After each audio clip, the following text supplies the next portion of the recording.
All right. So welcome back, man. I mean, first of all, thank you guys for tuning into our last episode when we did the special on Do the Right Thing. I didn't even realize it was the 30th anniversary. It was the 30th anniversary. That's why we did it. That's why I planned it. See, that's why you planned it. Okay, cool, man. I'm the man with the plan. You're the man with the plan. So I'm the hijacker. You're the planner. I get it. So I'm Chase. This is Addy. This is Black on Black. You know what I mean? I gotta tell you, I mean, I'm loving the direction of this show, and like, we don't plan on just doing like blaxploitation or all that kind of stuff. Plan on really like looking at films from our perspectives. Yeah. We're from two different timelines, aren't we? Yeah. Yeah. So I mean, so I think that's pretty cool to look at it that way. But we said last time what we're gonna do is look at. We had talked about looking at the way how we structure it now is that we're going to do one retro show and one new show, right? And this one is kind of both on the retro side and the new side. That's true. Okay, we're talking about the new installment of Disney's The Lion King. The Lion King. Now, first of all, of course, I'm a mad fan of the original, but I did see the new one and everything. Yeah. And you know what? This is kind of black. What do you mean? Lion King, kind of black. Yeah. I mean, because it's in Africa, that's for one reason. Yeah, that's the one. And he got simple on his phone, right? That's for one thing. But the other thing is that with the casting of the voiceover actors in the new movie, they casted a lot of famous, black actors. So it does seem to fit within the category of black on black. That's why I brought it up, because I think that if you have such a strong cast of black actors, you can literally see it. I think because James Earl Jones is there alone, I think him alone being part of it, I think that is And that's phenomenal, because James Earl Jones is older than God.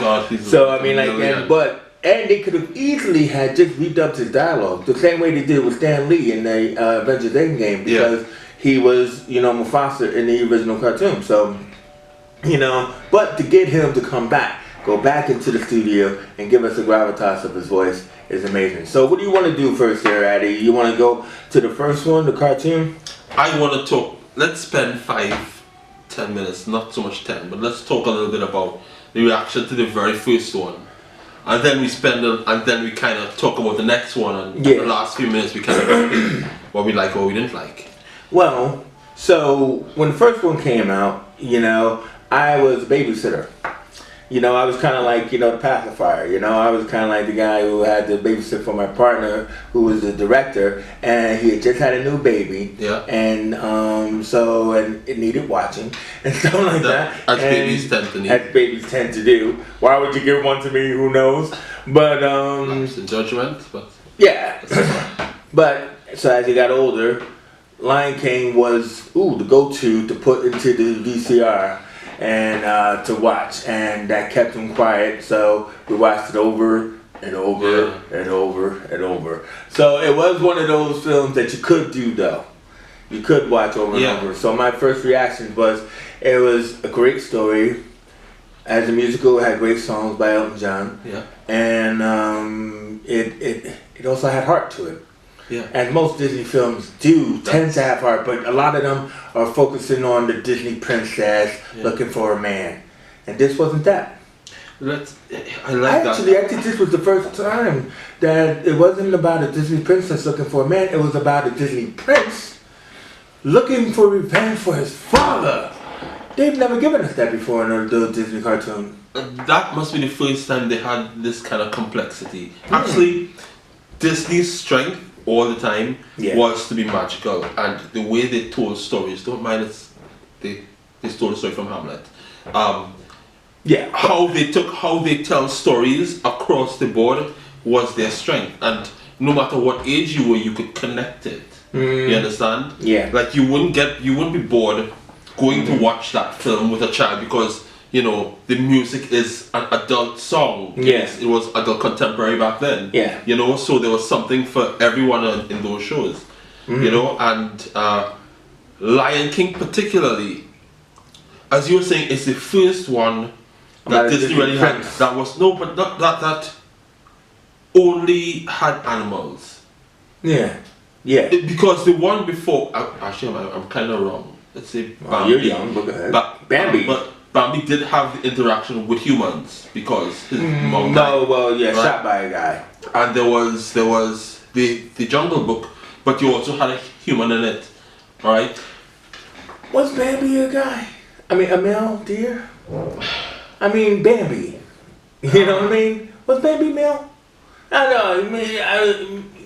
I'm not really sure, man. Like, yeah, Could no, have been but first trans character. my thought is, I'm not talking about that. I'm really talking about how this was a world completely run by animals. Yeah. Was yeah. the first time they ever did it. Yeah. And it was a really, really good story. The way it was told out for months that Elton John's son played on the radio. For months before and for months after. Yeah. That was The Circle of a Life. hit in its own right. Yeah. Yeah. No, you're right. I mean, it was also very generational, you know, because you had the 3 generations, you know, because with Rafiki, the monkey or whatever, and stuff like the baboon, you had 3 generations. But then you also, when you had Simba grow up and then repeat the cycle, you know, I mean, as a young man who hadn't had a kid yet, whatever, it meant a lot. Yeah, it was a very... Especially, you know, kind of a lot of young men have father issues. Yeah. Yeah. Sorry.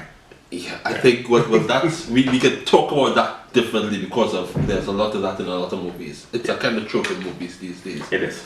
So fast forwarding, how many years? What, to now? Yeah. Oh man, I mean, you know, you're talking about at least 18, 20 years? Talking about at least 20 years? Let's Oh, Google go fax machine. Because I mean... please hold while we... Oh, try to find some no. facts You for find you. me while I whip this Your out. viewership is important to us. Please hold. No, I mean, it definitely was like about 25 years. Yeah, at least. Let's just say about Yeah, that. it was definitely like about 25 years, because I definitely was in the hood. So, what are your reactions from this new one? When you first saw it, when you went to the cinema, and you saw you saw it on the first night. So, no, not the first night, but I saw it on the first weekend. Yeah. And as I said, right, the young man I was babysitting was my partner's kid. He really meant a lot, you know, because I didn't have a kid and stuff like that. Shout out to Dizo. He's an artist in his own right now. But when I went to the pictures, when Lion King came out, you know, I went and got my son. Yeah. That I had now and everything, and I took him to the pictures. So I took him to go see The Lion King. So if you want to know what my reaction was, it was deep because, you know, sitting in the cinema with my son watching the movie when I know I was going to die and I know it's going to affect Simba. You know, I'm doing my best not to like, you know, turn over and look at it, see how my kid's reacting to it all. Would you go and revenge me, son? You know what I mean? But... and don't want him to see my sly tears that I'm trying to cover up. I'm not crying. I'm just, yeah, it was beautiful. Yeah. All right. Well, okay. What was your reaction from it? I just told you. No. From yes, you're there, but I want to get your reaction from the first opening credits. I mean, you know, when you first saw it, the first images on screen. You might not remember what they were, but how did you feel? Yeah. I mean, you know, nothing beats that song. You know, I can't do it. You know, you know, nothing beats that. Yeah. So I was immersed into it from the opening of the thing. And what was great was it was kind of like one of those shot for shots. Like, you know how when they first came out with shot for shot films, you know, like Gus Van Sant's Psycho and everything, they never really do shot for shot. They call it shot for shot because they remember, you know, it's the film from their memory.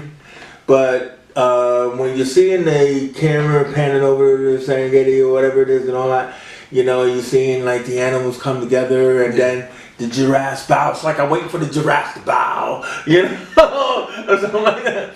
But I mean, I'm immersed in it, you know. I'm swooping along with the, you know, those swooping crane shots, and you know, like it was amazing. And I'm looking at all the photorealism and stuff, and I'm gonna talk about like somebody's negative reaction to it. But for me, it was all good. I was immersed from once it opened to it closed. Well, okay. Let me tell you a bit about my reaction. Well, yeah. First, I want to say I went to it might be a plug, although we don't normally do plugs, right? They didn't give It us any needs to money. be part of my story. We went to the Everyman Cinema there on Victoria Street. Oh, right, yeah, Very yeah. nice. Very nice. I've heard. I haven't been yet. Yes. Thanks to them, we had a couple of passes. But anyway, went there to see the movie, and I had almost the same experience that you had, because when it started, you know, you have, from the first drum, you get this anticipation of this is going to be massive. Yeah. All right. I'm not sure how much this show pushed me to like it or to care about it. You understand what I mean? You talk about this shot for shot, which I like, because I think they started off the film the same way.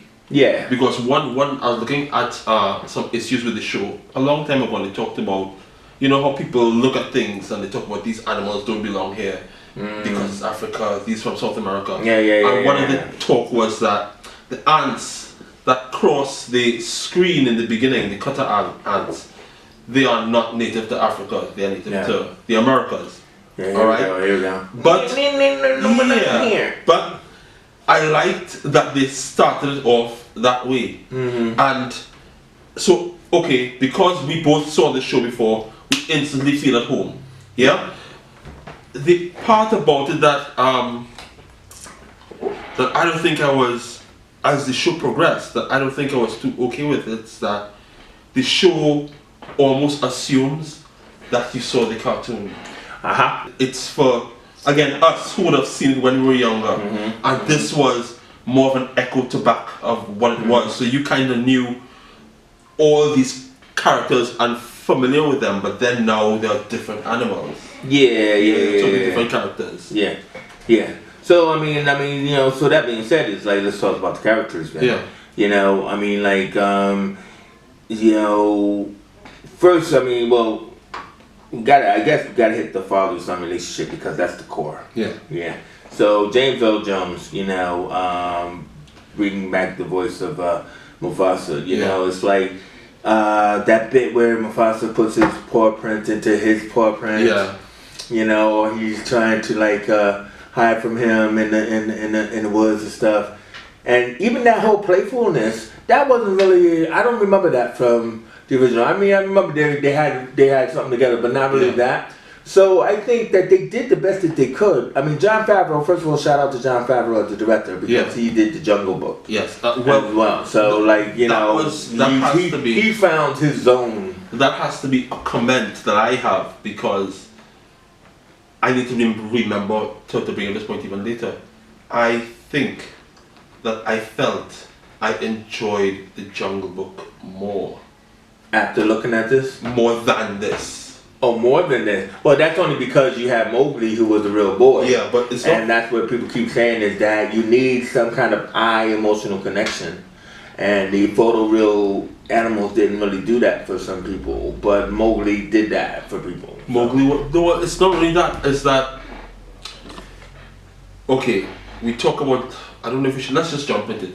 The criticism about having these real animals behave how they will versus the comic, versus the cartoon. Yeah. And one of the things that happens is that you lose the emotional attachment to the characters when their faces don't express. It will work for a point in time. Like, okay, we all grew up on Sesame Street, and that's what that was like, Sesame Street. right? And that's what The Lion King almost felt like. Yeah, because those Muppets, you mean, that they don't really have reactions? Yeah. So, yes, we knew that this is a whole bunch of animatronics, how this was made. It's such an advanced way. But I think that if you had gotten puppets and people doing this behind it, you would have gotten the almost same feel. But you get that in theater. Yeah. I mean, The Lion King has been on stage for like about a good 15, 20 years. You get that in theater with the whole, what you just said about the whole masterful of puppetry. My point is that, you know, everybody could complain about how to make a tree. But it's like, one is we got a different representation of the same story in a different format. Is that worthwhile? Now, to me, I'm always about, I don't like remakes as much as the next guy, and I would rather go see the original. And in the cartoon version, I'd rather see the original. But I think what this gave us was modern vocal actors that we are aware of. Yeah. You know, and it just gave us a different way of seeing the same film that we enjoy. Yeah, but okay.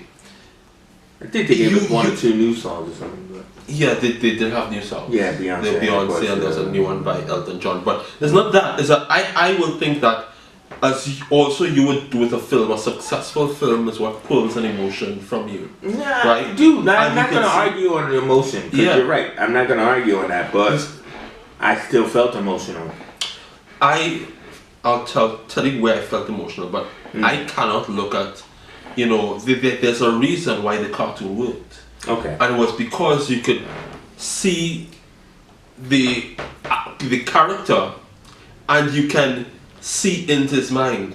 Now, I was looking at a bit of a documentary of how they went about, you know, creating these animals, and there were all these artists in a room, and they brought in like a baby cub, and everybody's drawing to kind of understand how the body moves. All right. Now, putting aside that it was only animals' mouths moving, the first issue with that for me is that now the voice actor has to do so much more. They have to act so much more, and most of the time it wasn't very successful, right? But that aside, I don't like cats. You don't like cats? Don't like cats at all. They infuriate me. I'm allergic. Okay. Don't like them. Cats. But you can tell. Movie cats. You can tell. Any cat person can tell that a cat doesn't only talk by moving its mouth. Cats are subtle, like an ear will raise, they'll twist a certain way, and they communicate in a different way. I think that if Disney would have made a success of it, here's what. Make it like, I think, Apocalypto. Like a silent kind of, the animals don't say a word. Right, and just turn it into, let's put all the expression in their bodies and have them communicate, because I think they lost a lot. Dude, do you watch like Planet Earth, or you know, like those like, you know, documentaries? I mean, I think we see a lot of realistic, which is what you're trying to say. We see a lot of realistic personal dynamics between animals, like especially in families. You know, like where Papa Bears or Mama Bears are very, you know, tender toward their baby children and stuff like that.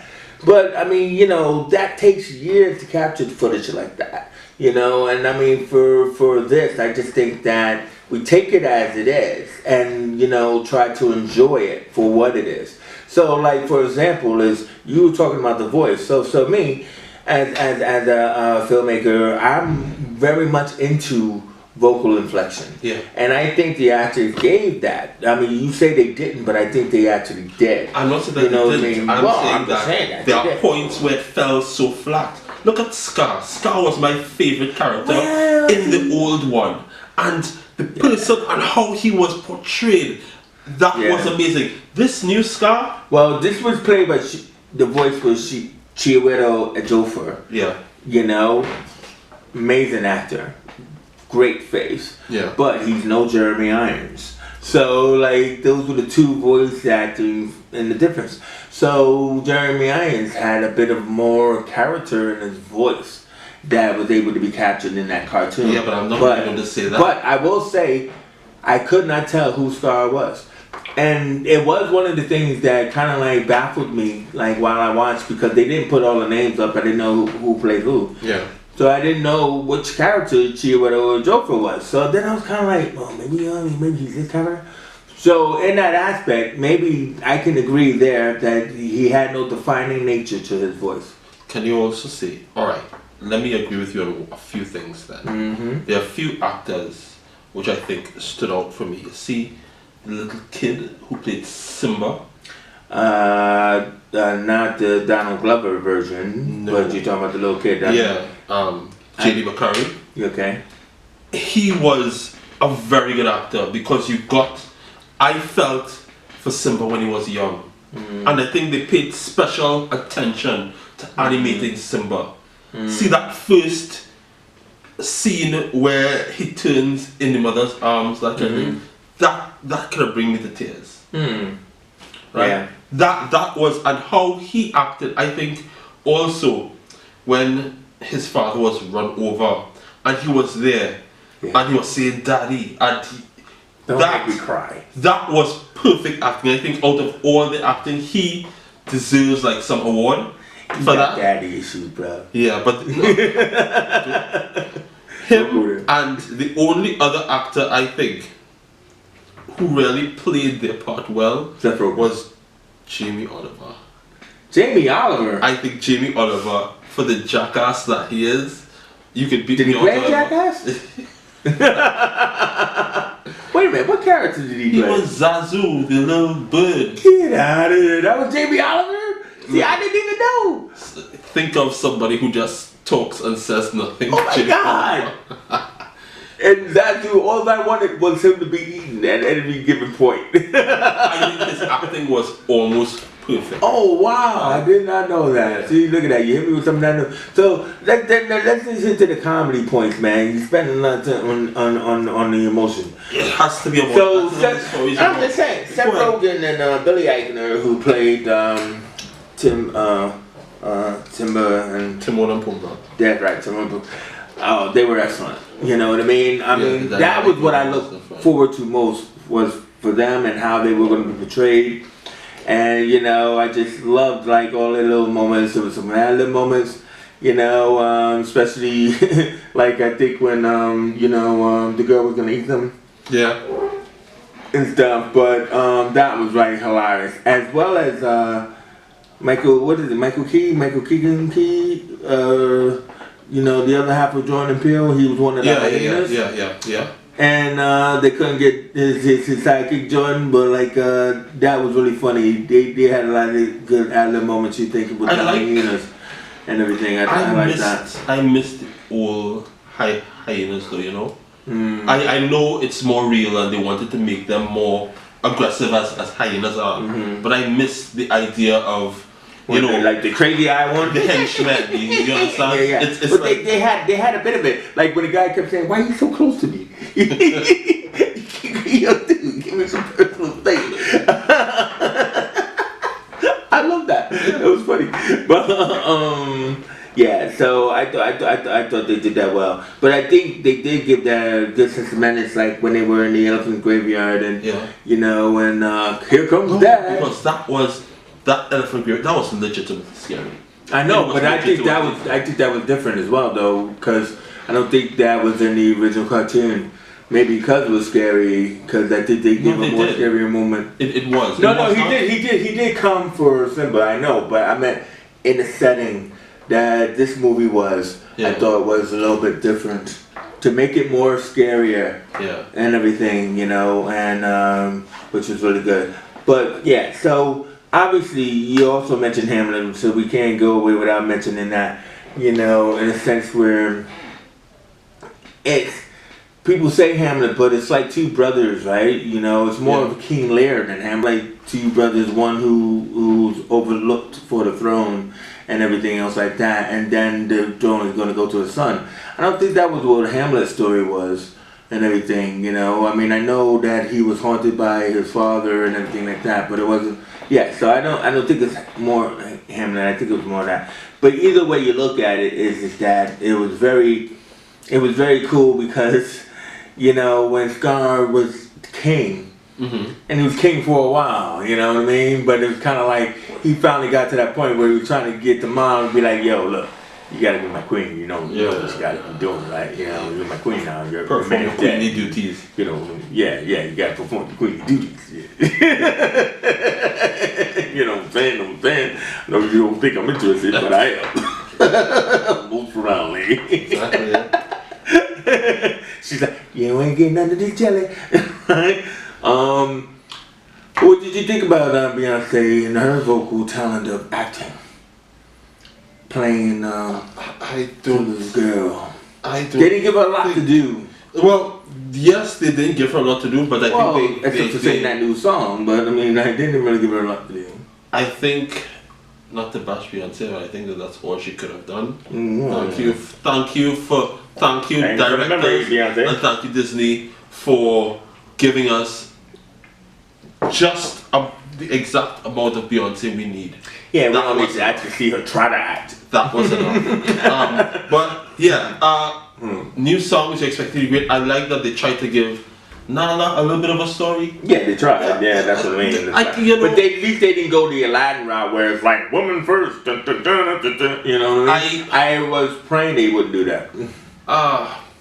That could have worked for Aladdin, but that would not have worked. That's what I'm saying. I'm glad for this at all. But yeah, that's what I said. This is a princess story. It's not princess story. It's a princess story and stuff. You know? Okay, all right. You can take that. So overall, yeah. Overall, how do you feel?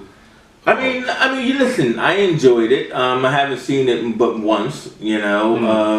Well, Will you see it again? Yeah. See, that's a good question, bro. Would you pay? Pay? No. £15 to go and see it again. I would not do that. So, nope, it's not at the Marvel Endgame level. Seeing that 3 times. But let's time warp for a second. Would you have gone to see the old one again? See, here's the thing. No. Here's the thing. Yeah. I didn't have kids, so like I'm trying to remember. I remember watching it ad nauseum on DVD. Yeah. Or VHS probably at that time. So that. But you watched it. I don't know if I saw it in the. I don't know if I saw it in the pictures. Yeah. Do you know what I mean? I don't. I may have. You know, because I used to go to movies every week. Alright, let's switch the question. If you had a DVD of each of them there, which one you put in, and you feel it's a Sunday afternoon, you kind of want to know which one dude, you can't beat the originals. You know, I mean, you know. So listen, I like the film, valiant effort, big Favreau fan, but hey, it wasn't enough to make me want to see it again. And that's what I'm coming down to as my closing. What Disney lacked this round was the magic, because they always bring magic. They always show you something that's magical. Yes, they brought some magic, but it was not in the storytelling. No. Well, you know what? Well, okay, wait. But let me finish. It was magical because of the ingenuity to get these characters looking so real. So what I wanted to say is, because this is black on black, right? So this is kind of like a black story. Is that why I don't want to see it again? You know, remember like Princess and the Frog? Yeah. I saw it only once. But like the deal is that should Disney, you know, stay out of the pool? You know, what do you think? I mean, can they do, you know, do the right thing right? I mean, you know, can they do the black story?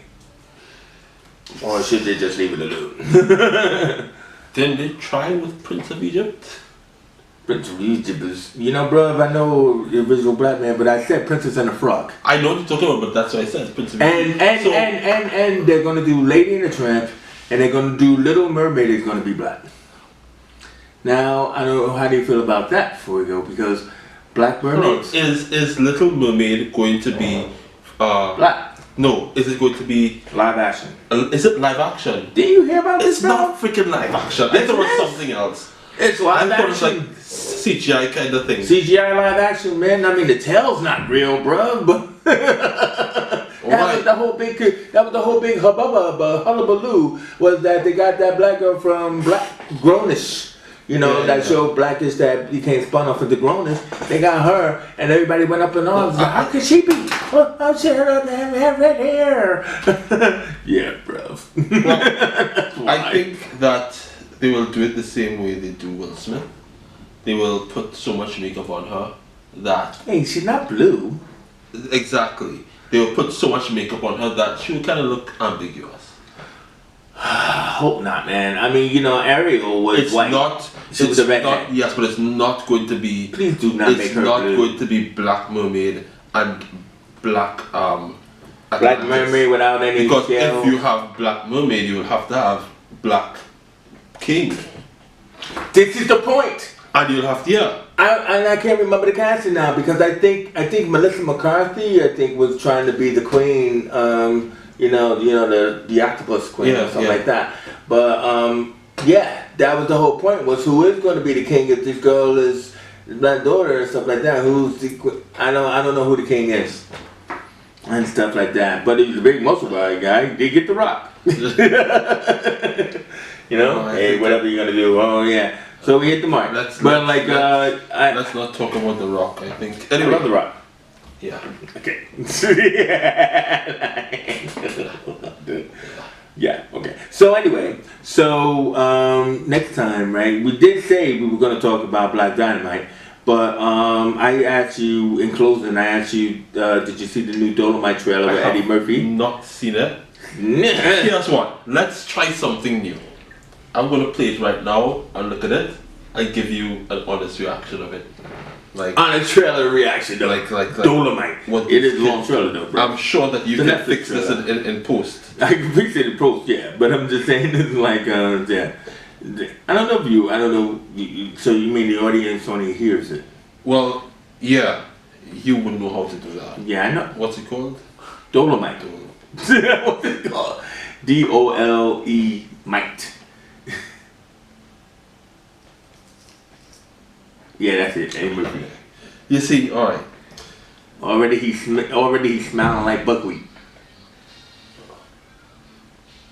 All right, hold on. All right, let me pause it. My head's. And Wesley Snipes is back. I was just thinking. It's showtime, y'all. You love him and I love him. And Robinson. Wesley Snipes. All right. First reaction from the first 10 seconds. You're gonna as much as I love Eddie Murphy, that first 10 seconds reminded me of Vampire in Brooklyn. That first 20 seconds. Alright, yeah, back at it now. Hey, you know, Auntie, I was thinking about putting out a comedy record. Comedy? You been a singer? A shake dancer? That's real hard to break in. I do whatever it carries me. Dolomite is my name, and fuck it up, motherfuckers, is my game.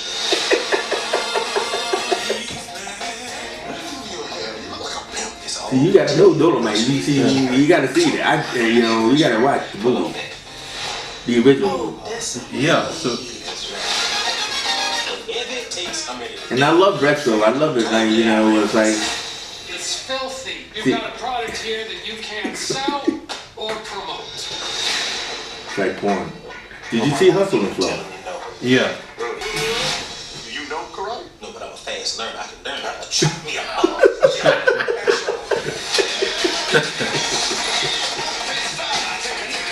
It's like the Abbey Road. Yeah. God damn, Dolomite. It probably is a movie, but I think. Was it good as shit?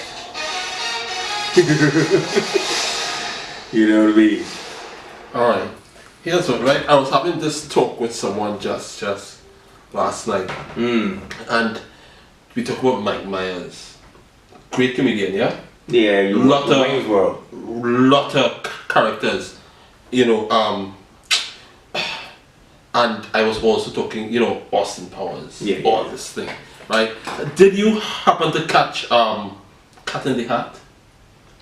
In passing, you might have seen a bit of it on TV. Yeah. Cat in the Hat was Mike Myers doing Fat Bastard and doing all his old characters. Yes. He didn't. That's how I compare him to. He wasn't doing Dr. Seuss. Yes, but I compare him as an actor to Jim Carrey. They're just as funny, but every character that Jim Carrey does is different. Jim Carrey, yeah. Right? I get that from Eddie Murphy also. Yeah, because he's doing buckwheat. He inhabits a character in a way that, although I said here the first few minutes look like Vampire in Brooklyn, this is totally fresh. This is totally cool. But no, this is buckwheat. This is Bowfinger. You know what I mean? Which was a very successful film for him with Steve Martin and everything like that. But it is him retreading. Are you saying he's not retreading? Because he's not actually making a comeback here. it's not like a Dreamgirls comeback, but he picked a character that we can relate to, and and he's doing it. What I'm saying is that here's what he had a whole bunch of almost failed movies for Yeah. a long time. This one is a step in the right direction. Yeah. This shows Eddie Murphy at his best. Yeah. Oh, definitely, because he's been going for a while as well, Yeah. and everything like that. You know what I mean? He's been a Scary Spice for a little while and all this kind of thing. Okay. But, yeah. So anyway, right, that brings it to the end, man. You're scary. When you say Eddie and Scary, that was black on black. So it's like Gotta bring it full circle, man. That's what we're talking about. yeah, that's right. So hopefully, we'll do Dolomite when we come back and everything. Thank you for watching. I'm Chase. Adichie, All right, and that's our man Donald behind the screen. So peace out. black on black.